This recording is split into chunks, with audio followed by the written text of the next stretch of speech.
So what is a normal level of testosterone?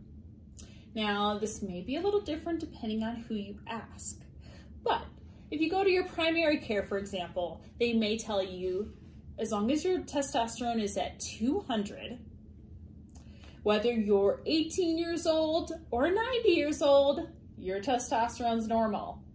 Does that make sense? It doesn't make sense to me. I mean, average testosterone of someone who is not obese is around 700.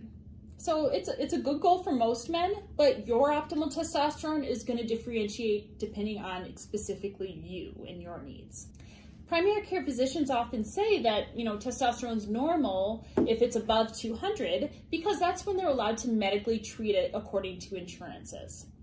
But most men I've met that have a testosterone level around 200 feel like crap.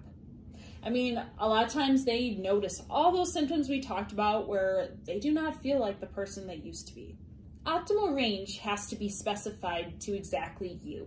That means all of your symptoms and where you feel your best. And for my patients, that's anywhere between 400 and 1200.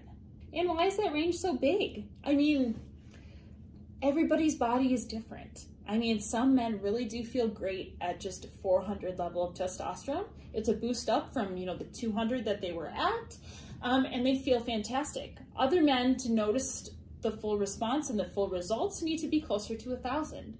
It really has to be customized to you. What testosterone is right for you is not the right testosterone for your neighbor. So come in and find out what your optimal level is. This was just one of the frequently asked questions about male bioidentical hormone replacement therapy. So please go to my YouTube channel to see the video in its entirety. Bye!